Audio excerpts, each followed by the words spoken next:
আসসালামু আলাইকুম। স্টোরি লেনে আপনাদের সবাইকে স্বাগতম। আশা করি আমাদের আগের উপস্থাপনাটি আপনাদের ভালো লেগেছে। যারা আমাদের চ্যানেলে নতুন এসেছেন তারা চ্যানেলটিকে অবশ্যই সাবস্ক্রাইব করবেন এবং আপনার পরিচিত সকলের সাথে শেয়ার করবেন। আর আমাদের ভিডিওটি ভালো লেগে থাকলে ভিডিওটিতে লাইক করতে ভুলবেন না এবং আপনাদের মূল্যবান মতামত আমাদের কমেন্ট সেকশনে জানাবেন। এছাড়াও আপনারা চাইলে আপনাদের আশেপাশে ঘটে যাওয়া সত্য ভৌতিক ঘটনা অথবা আপনাদের নিজেদের লেখা হরর, মিস্ট্রি, থ্রিলার অথবা যে কোনো জনরার ঘটনা আমাদের লিখে পাঠাতে পারেন। আমরা সেটি আমাদের চ্যানেলের মাধ্যমে এপিসোড আকারে প্রকাশ করব। আমাদের ঘটনা পাঠানোর জন্য ইমেল অ্যাড্রেস আমাদের ডেসক্রিপশন বক্সে দেয়া থাকবে। ধন্যবাদ। দি এক্সোরসিস্ট আমেরিকান লেখক উইলিয়াম পিটার ব্লাটি রচিত এবং হার্পার অ্যান্ড রো দ্বারা প্রকাশিত 1971 সালের একটি হরর উপন্যাস। বইটিতে 11 বছর বয়সী রেগান ম্যাকনিল, একজন বিখ্যাত অভিনেত্রীর কন্যা এবং দুজন পুরোহিতের দানবীয় শক্তির অধিকারী এক ভয়ঙ্কর শয়তানের বিরুদ্ধে অসম যুদ্ধের বিবরণ দেওয়া হয়েছে। এই গল্পটি মূলত একটি সত্য ঘটনার উপর ভিত্তি করে লেখা হয়েছে, যে ঘটনাটি ব্লাটি 1949 সালে জর্জ টাউন ইউনিভার্সিটিতে অধ্যয়নরত অবস্থায় শুনেছিলেন। পরবর্তীতে 1973 সালে এই উপন্যাসটির উপর নির্ভর করে তৈরি হয়েছিল পৃথিবী বিখ্যাত এবং সব থেকে ভয়ঙ্কর ভৌতিক মুভিগুলোর মধ্যে সবথেকে উল্লেখযোগ্য মুভি দ্য এক্সোরসিস্ট। স্টোরি লেনে আমাদের এবারের আয়োজন দ্য এক্সোরসিস্ট উপন্যাসটি। আশা করি আপনাদের আমাদের এবারের আয়োজনটি ভালো লাগবে। যারা আমাদের আগের পর্বগুলো মিস করেছেন তারা আমাদের ডেসক্রিপশন বক্সে দেওয়া লিঙ্ক থেকে আগের পর্বগুলো দেখে নিতে পারেন। শুরু করছি দ্য এক্সোরসিস্ট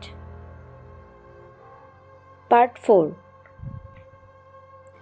বেরিঙ্গার ক্লিনিকে যাওয়ার জন্য কোন পোশাক পরতে হবে ক্রিস তাই দেখছিল।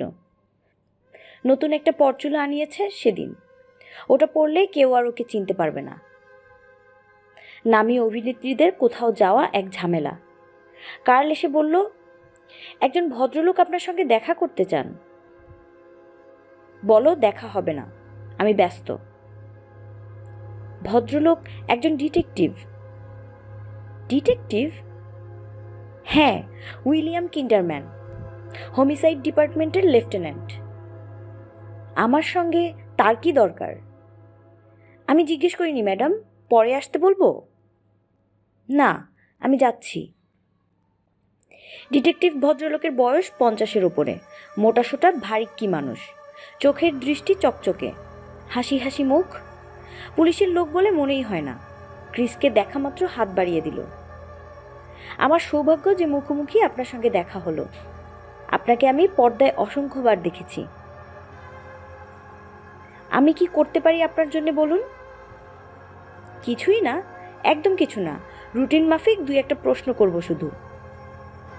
করুন। আপনি ব্যস্ত থাকলে আরেকদিন আসবো, যেদিন বলবেন সেদিন আসবো। আমার কোনো তাড়া নেই। কিন্ডারম্যান চলে যাওয়ার ভঙ্গি করল। ক্রিস বলল, ব্যাপারটা কি? বার্ক ডেনিংস সম্পর্কিত? হ্যাঁ তাই। একটা লজ্জার ব্যাপার, তাই না?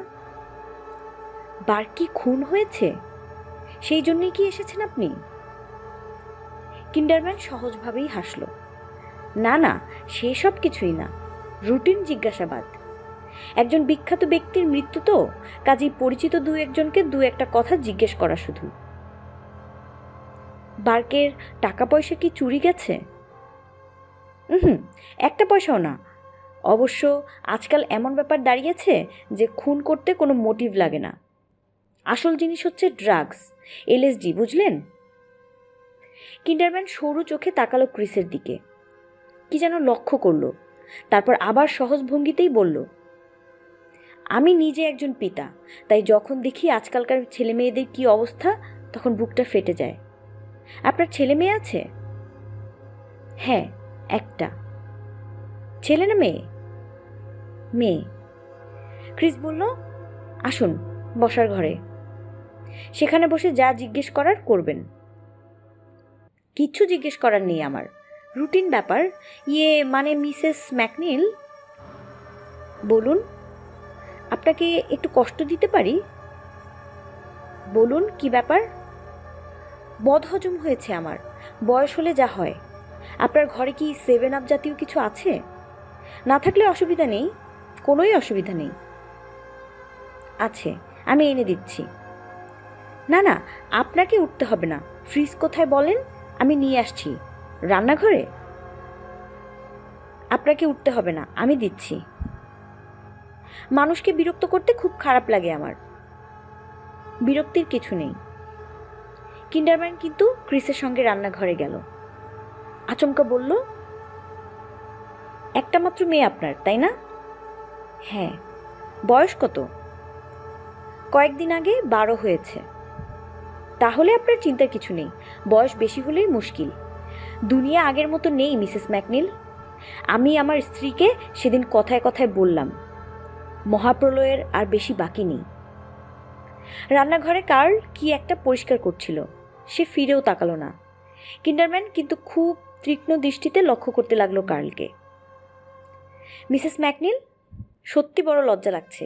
আপনার মতো একজন বিখ্যাত অভিনেত্রীর সঙ্গে আজ আমার প্রথম দেখা, আর আজকেই কিনা আমি চাইলাম 7 আপ। বরফ লাগবে মিস্টার কিন্ডারম্যান? না না, তার দরকার নেই। ক্রিস বোতলের মুখ খুলল। কিন্ডারম্যান কথা প্রসঙ্গে জিজ্ঞেস করল। কিন্ডারম্যান কথা বলছে ক্রিসের সঙ্গে, কিন্তু চোখ রাখছে কার্লের উপর। মিসেস ম্যাকনিল, আপনার ছবি দ্য অ্যাঞ্জেল আমি কবার দেখেছি জানেন? 6 বার। বিশেষ হয়? 1 বার নয়, 2 বার নয়, 6 বার। ভালো লেগেছিল? ভালো মানে আমি হাউমাউ করে কেঁদেছি। বড্ড ইমোশনাল ছবি। অবশ্য সামান্য একটু ত্রুটি আছে, খুবই সামান্য।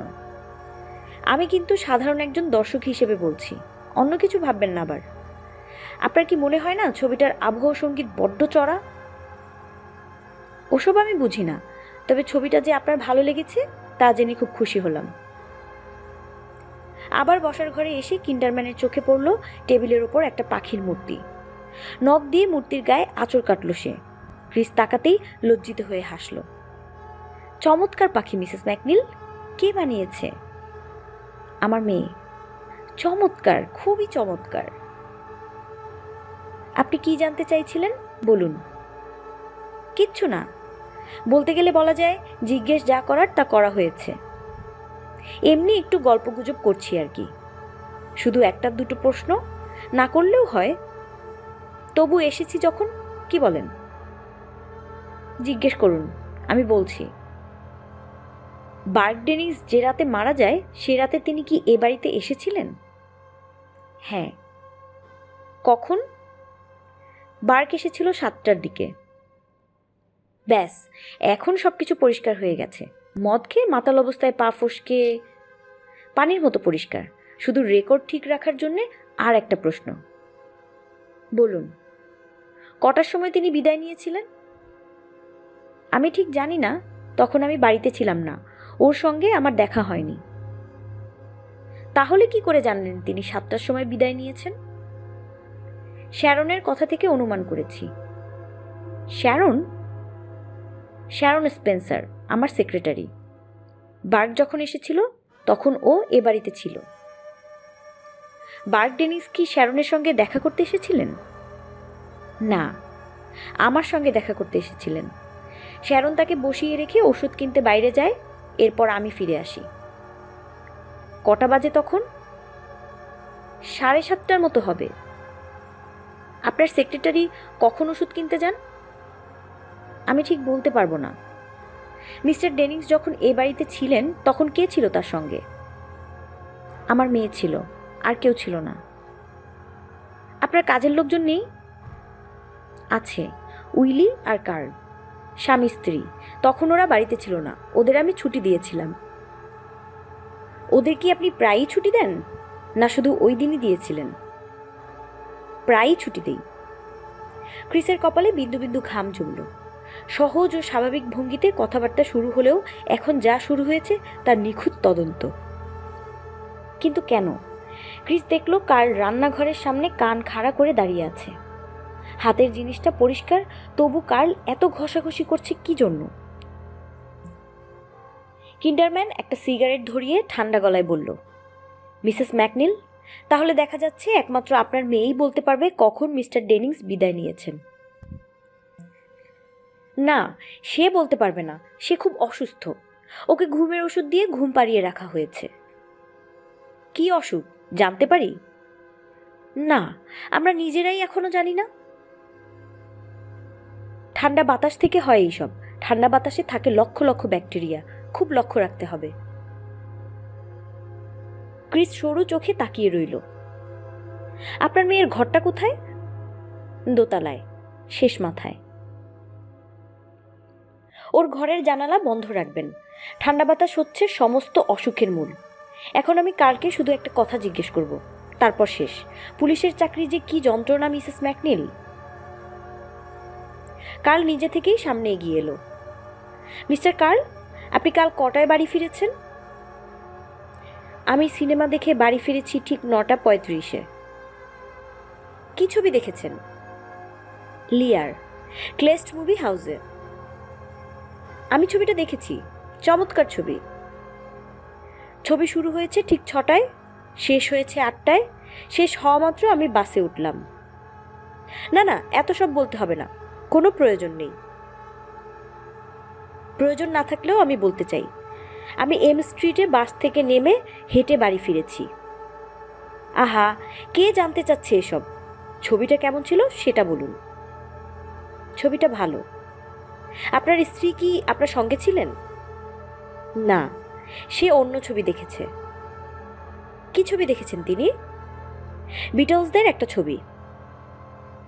ঠিক আছে ঠিক আছে মিসেস ম্যাকনিল, আজ তাহলে উঠি। যদি দরকার হয় তাহলে পরে আবার টেলিফোন করব। আমি কিন্তু কিছুদিন এখানে থাকবো না, ডেটনে যাচ্ছি। আমার কোনো তাড়া নেই, আমি অপেক্ষা করব।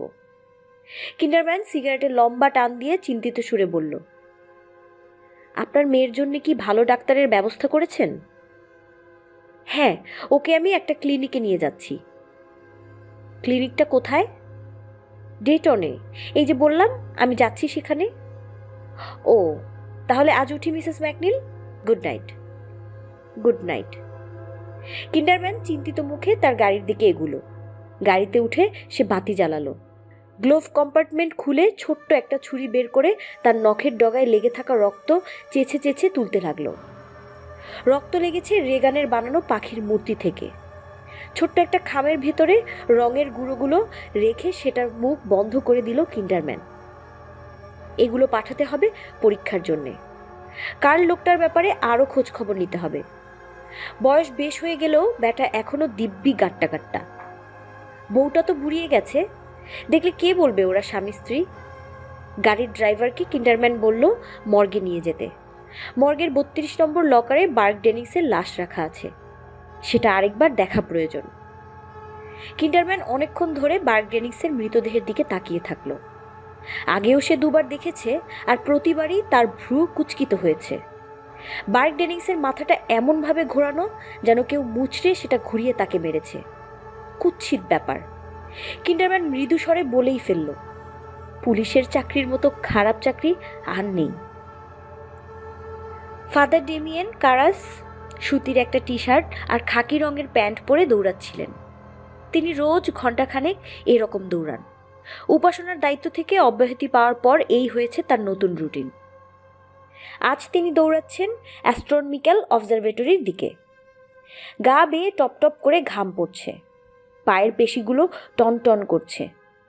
তবু অবজারভেটরির পর্যন্ত না পৌঁছে তিনি থামবেন না। মেডিকেল স্কুলের কাছে এসে ফাদার কারাস বাঁ দিকে মোড় নিলেন। তখনই তার চোখে পড়ল সামনের দিকে বেঞ্চে বসা এক লোক তীক্ষ্ণ দৃষ্টিতে তাকে লক্ষ্য করছে। লোকটার গায়ে ওভারকোট, মাথায় ফেল্ট হ্যাট, মুখের ভাব কিছুটা যেন বিষণ্ণ। কাছাকাছি আসতেই ওভারকোট পরা লোকটা উঠে দাঁড়ালো, ভাঙ্গা গলায় শুধালো, ফাদার কারাস। কারাস মাথা নাড়লেন, একটুখানি হাসলেন, থামলেন না, কিন্তু গতিবেগ কমিয়ে দিলেন যাতে লোকটা তাকে ধরতে পারে। বললেন, আমি থামতে পারছি না, দয়া করে এগিয়ে আসুন। হ্যাঁ নিশ্চয়ই, আমি আসছি। লোকটা এবার দৌড়াতে শুরু করলো। ফাদার কারাস জিজ্ঞেস করলেন, আপনাকে কি আমি চিনি? না ফাদার, আমার নাম উইলিয়াম কিন্ডারম্যান, হোমিসাইড ডিপার্টমেন্টে আছি। আমার কাছে কি দরকার বলুন তো? ফাদার, আমি শুনেছিলাম আপনি দেখতে একজন বক্সারের মতো। আসলেও তাই। আপনার গালে একটা কাটা দাগ পর্যন্ত আছে। তা সত্যি সত্যি কি বক্সিং করেন? মাঝে মাঝে করি। আপনার বাড়ি কোথায় ফাদার? বসত বাড়ি? New York. গোল্ডেন গ্লোভসে, তাই না? হ্যাঁ। আপনি তো সব খোঁজ খবর নিয়েই এসেছেন মনে হচ্ছে। ফাদার, দয়া করে একটু আস্তে হাঁটতে পারবেন? বয়স হয়ে গেছে তো, এখন আর আগের মতো দৌড়াতে পারি না। আমি দুঃখিত। ফাদার কারাস গতিবেগ অনেকখানি কমিয়ে দিলেন। আপনি সিগারেট খান ফাদার? হ্যাঁ, খাই। উচিত নয়, ক্যান্সার, বুঝলেন, ক্যান্সার। আমার কাছে কেন এসেছেন তা কিন্তু এখনো বলেননি। আপনি তো ব্যস্ত, তাই না ফাদার? না। মুখ কাচুমাচু করে কিন্ডারম্যান বলল, ব্যস্ত থাকলে অবশ্য অন্য সময় আসব। কারাস এবার হেসে ফেললেন। কি বলবেন বলে ফেলুন তো দেখি। আমি আপনার কথা ঠিক ধরতে পারছি না। কারাস শব্দ করে হাসলেন, তারপর হাসি থামিয়ে বললেন, কথা ধরতে না পারার লোক আপনি নন, সবকিছুই আপনি ঠিক ঠিক ধরতে পারেন। কিন্ডারম্যান একটু অপ্রস্তুত হলো, সামলে নিয়ে বলল, ভুলেই গিয়েছিলাম আপনি একজন সাইকিয়াট্রিস্ট। বোকা সেজে কথা বলা আমার অভ্যাস ফাদার, এতে অনেক বেশি ফল পাওয়া যায়। কিন্তু আপনার সঙ্গে আমি কোনো ভান করব না। আপনি প্রেততত্ত্ব সম্পর্কে জানতে এসেছেন, তাই না? হ্যাঁ ফাদার, কিন্তু এর বাইরেও কিছু আছে। কেউ কি খুন হয়েছে? কি করে অনুমান করলেন? আপনি হোমিসাইড থেকে এসেছেন তো, তাই অনুমান করেছি। ফাদার, আপনি একটু বেশি বুদ্ধিমান। মিস্টার কিন্ডারম্যান, আপনি আমার কাছে কেন এসেছেন তা এখনো বুঝতে পারিনি। কাজেই যত বুদ্ধিমান আপনি আমাকে ভাবছেন, আসলেই ততটা আমি নই। ফাদার, একটা গোপন কথা বলতে পারি আপনাকে, খুবই গোপন। বলুন। আপনি কি বিখ্যাত চিত্র পরিচালক বার্ক ডেনিংসের নাম শুনেছেন?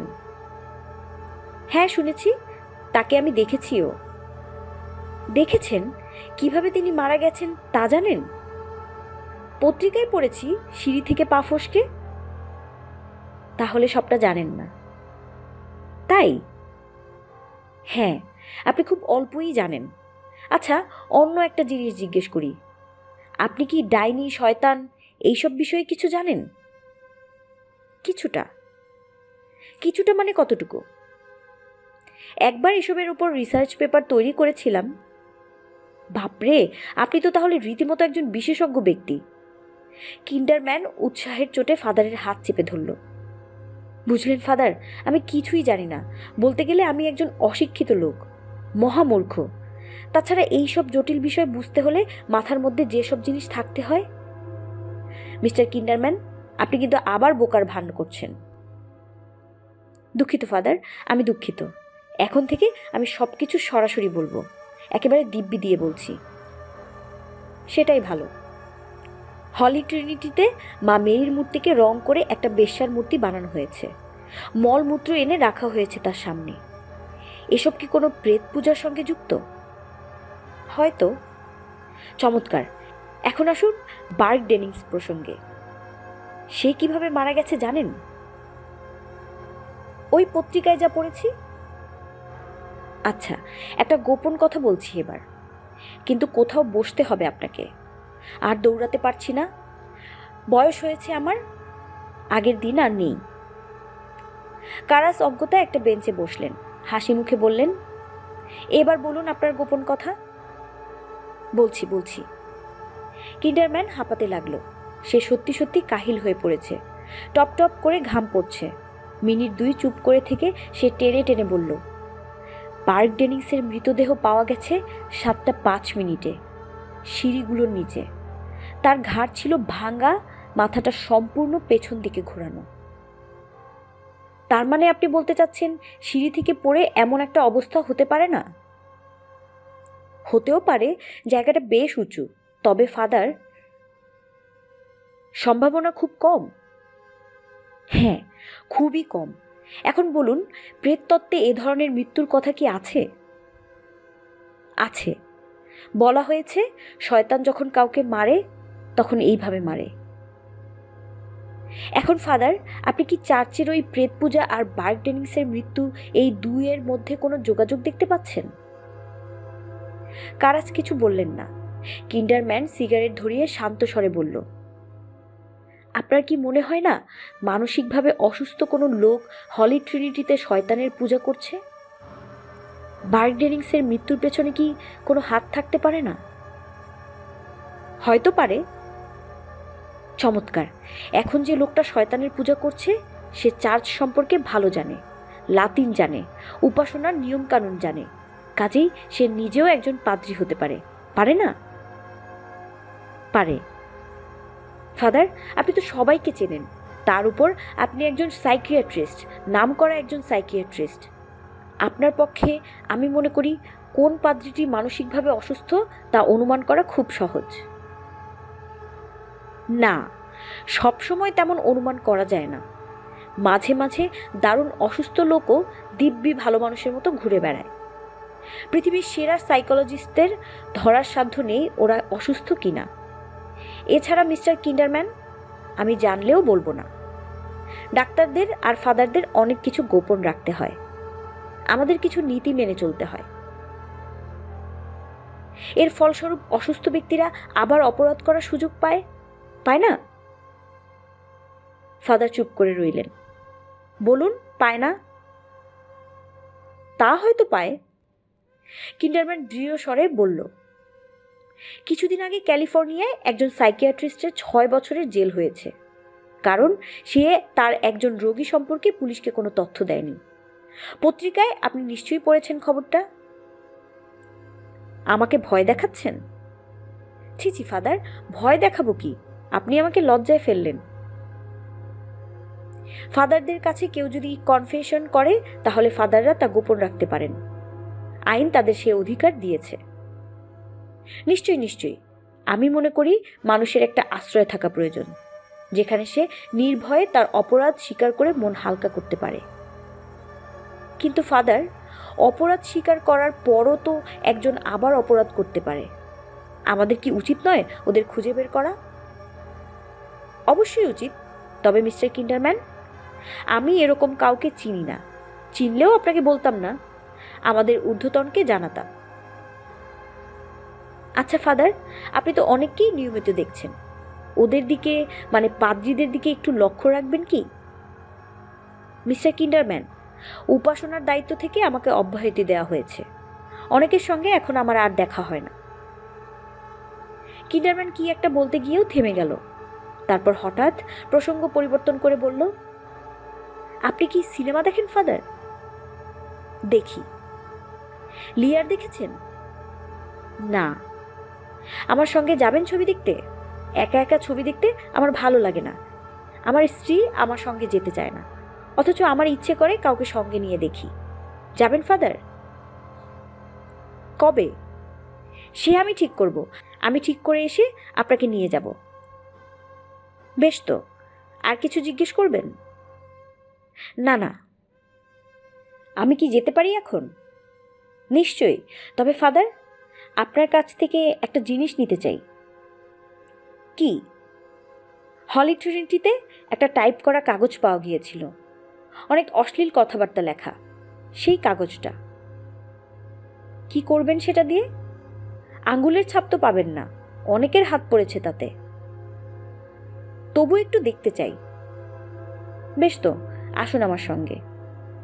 সন্ধ্যা 7:23 কিন্ডারম্যান একটা স্পেকট্রোগ্রাফিক অ্যানালিসিস করল। দেখা গেল যে রং রেগানের বানানো পাখিতে ছিল সেই রঙেই শয়তান উপাসকরা মাতা মেরির গায়ে মাখিয়েছে। রাত 8:47 কার্লকে দেখা গেল শহরের একটা বস্তি অঞ্চল থেকে চুপি সারে বেরোতে। মাথা নিচু করে হাঁটতে হাঁটতে সে বাস স্ট্যান্ড পর্যন্ত এসে মিনিটখানেক দাঁড়িয়ে থাকলো। তারপর হঠাৎ হাউমাউ করে কাঁপতে শুরু করলো। তার আশেপাশে কেউ ছিল না। লেফটেন্যান্ট কিন্ডারম্যান তখন ছবি দেখছিলেন মাইলখানেক দূরের একটা প্রেক্ষাগৃহে। মে মাসের 11 তারিখ বুধবার বিকাল 3টায় রেগানকে ডেটন থেকে ফিরিয়ে আনা হলো।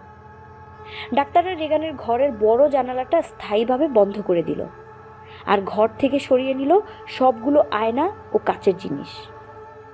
ডাক্তার ক্লিন এসে অনেকক্ষণ ধরে ক্রিসকে শেখালেন কিভাবে নাকের ভেতর নল দিয়ে খাবার খাওয়াতে হয়।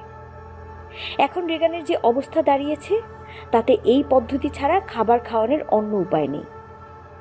ডাক্তার ক্লিন বললেন, মিসেস ম্যাকনিল, লক্ষ্য রাখবেন তরল খাবার যেন ফুসফুসে চলে না যায়, খুব সাবধানে ব্যবহার করবেন এটা।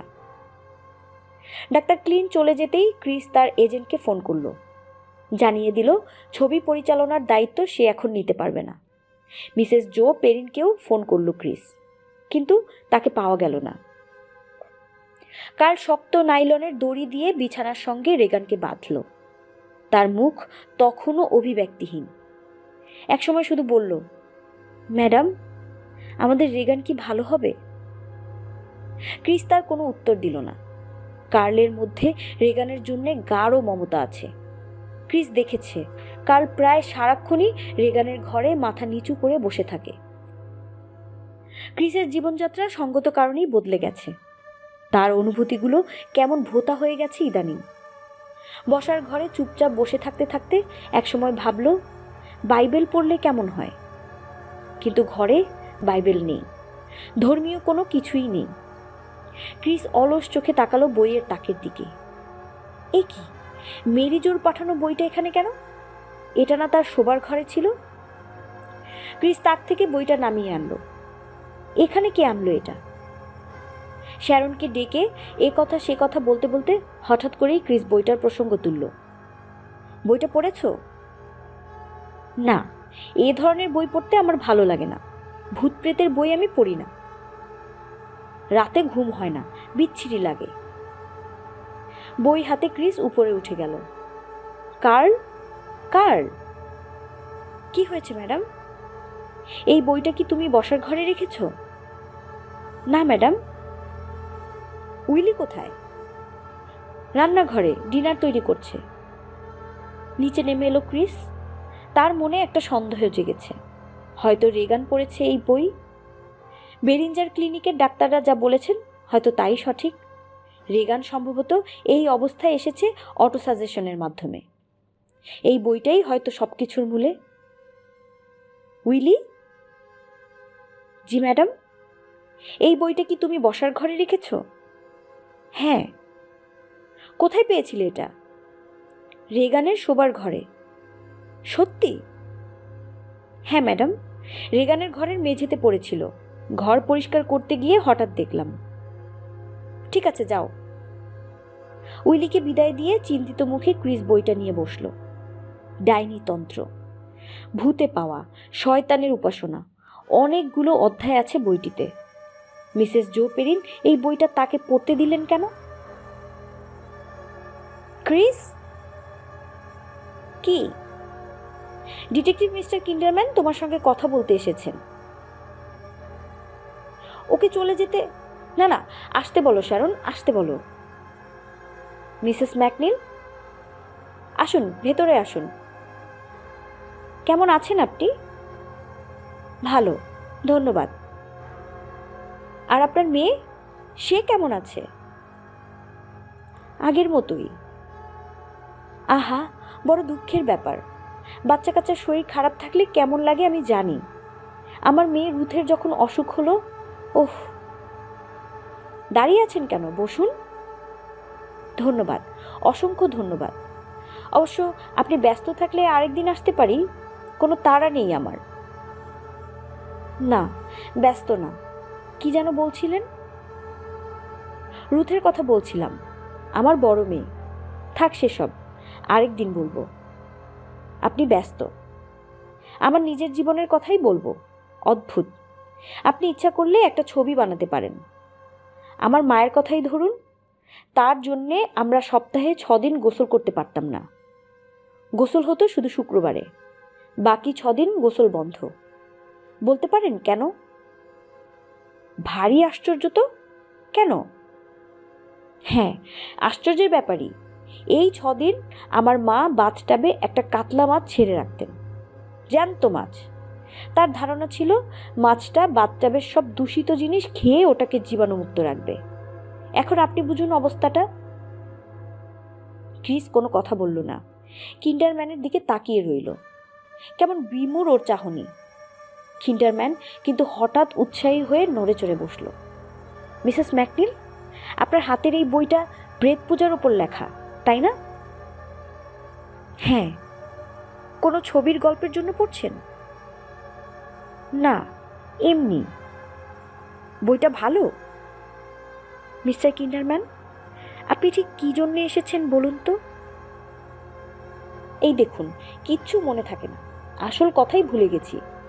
তবে তেমন কিছু না, এই যা না এলেও হতো, কিন্তু কিন্তু কি?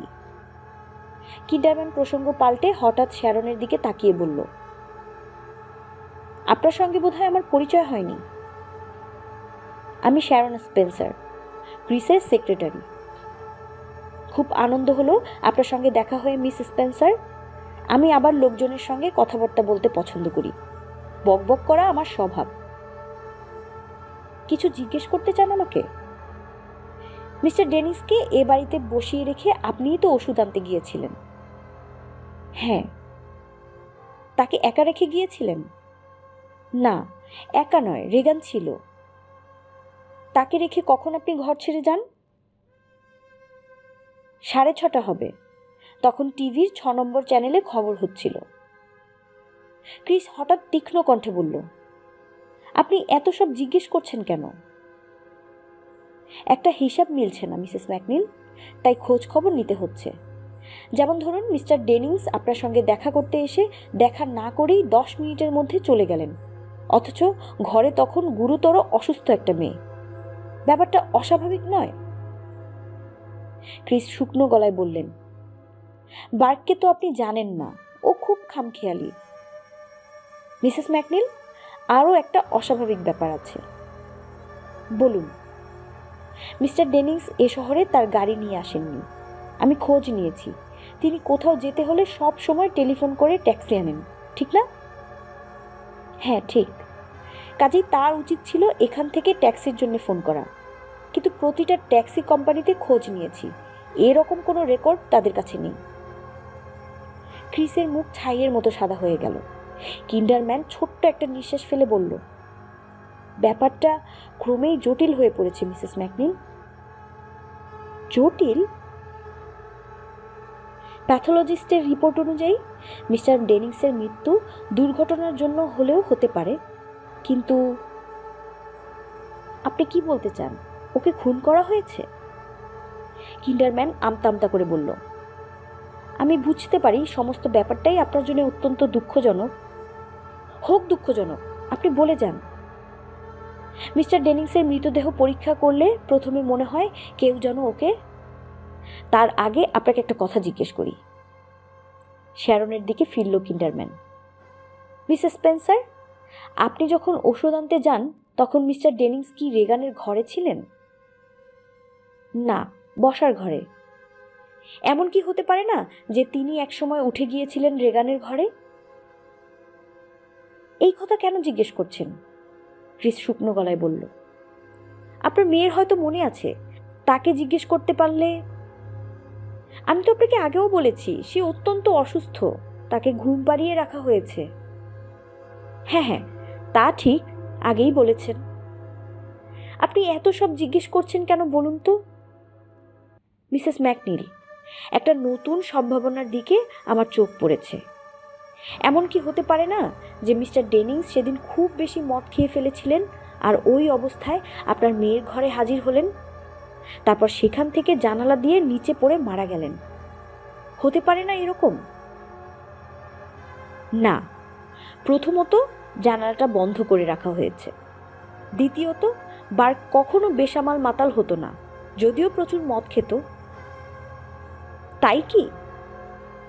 হ্যাঁ, ছবি পরিচালনার সময় সে থাকতো পার মাতাল, কিন্তু তাতে ছবি পরিচালনার কোনো অসুবিধা হতো না। আচ্ছা বেশ, তাহলে বলুন, ওই রাতে কি অন্য কারো এ বাড়িতে আসার কথা ছিল? না। আপনার এমন কোনো বন্ধু কি নেই যে খোঁজ খবর ছাড়াই হঠাৎ এসে উপস্থিত হয়? এরকম বন্ধু আমার একজনই, বার্গ। কিন্ডারম্যান গম্ভীর মুখে মাথা চুলকাতে লাগলো। তারপর নিচু গলায় হেসে বলল, মিসেস ম্যাকনিল, পুরো ব্যাপারটাই জট পাকিয়ে গেছে। আমি বলতে গেলে অথই সমুদ্রে পড়ে গেছি। একজন লোক এলো আপনার সঙ্গে দেখা করতে। 15 মিনিট অপেক্ষা করেই অত্যন্ত অসুস্থ একটা মেয়েকে ঘরে একা ফেলে সে চলে গেল। আশ্চর্য নয় কি? ক্রিস কথা বলল না। কিন্ডারম্যান গলার স্বর আর এক ধাপ উঁচুতে তুলে বলল, আমার কি মনে হয় জানেন? একজন অত্যন্ত বলশালী লোক মিস্টার ডেনিংসকে খুন করেছে, তারপর আপনার মেয়ের ঘরের জানালা দিয়ে নিচে ফেলেছে। ক্রিস বিবর্ণ হয়ে গেল। ফোঁটা ফোঁটা ঘাম জমল তার কপালে। এই জন্যই আমি জিজ্ঞেস করছি মিসেস ম্যাকনিল, কে আসতে পারে? ভালো করে চিন্তা করুন। না না, এখানে আমার খোঁজে কেউ আসে না। কার্ল বা উইলি, তাদের খোঁজেও কেউ আসে না? না, ওদের কোনো পরিচিত লোকজন নেই, ওরা নিজেদের মতো থাকে। তা এমনও তো হতে পারে কেউ কিছু হয়তো দিতে এসেছে, একটা পার্সেল কিংবা দোকানের কোনো অর্ডার। তাতে কি? হয়তো কোনো একটা কারণে সেই পিয়ন বা প্যাসেঞ্জারের সঙ্গে ঝগড়া বেঁধে গেল মিস্টার ডেনিংসের। তার মেজাজ, আমি যতদূর খবর নিয়েছি, খুবই উগ্র ধরনের ছিল। মিসেস ম্যাকনিল, এমন কেউ কি এসেছিল? আমার পক্ষে যেন সম্ভব নয়। আপনি কালকে বরং জিজ্ঞেস করতে পারেন। ডাকবো কালকে? না থাক, উঠবো এবার। ঘরে আপনার অসুস্থ মেয়ে, তাকে অবশ্য দু একটা কথা জিজ্ঞেস করতে পারলে। খুবই মামুলি কথা। কোনো কথা বলার মতো অবস্থা আমার মেয়ের নেই। হ্যাঁ, খুব দুঃখের ব্যাপার। আচ্ছা মিসেস স্পেন্সার, আপনার সঙ্গে কথা বলে খুব ভালো লাগলো। আজ উঠি। Good night. Good night Mr Kinderman. Chris বলল, আসুন আপনাকে এগিয়ে দিই। না না, তার কোনো দরকার নেই। দরজা পর্যন্ত গিয়ে কিন্ডারম্যান হঠাৎ থমকে দাঁড়ালো, মুখে লজ্জিত ভঙ্গি। মিসেস ম্যাকনিল, একটা অনুরোধ করতে চাই আপনাকে, যদি কিছু মনে না করেন। না, মনে করার কিছু নেই, বলুন। মানে, আমার মেয়ের জন্য একটা অটোগ্রাফ। সংকোচের সঙ্গে কাগজ ও কলম বের করলো কিন্ডারম্যান। ক্রিস হাসি মুখে বলল, বলুন, আপনার মেয়ের নাম কি?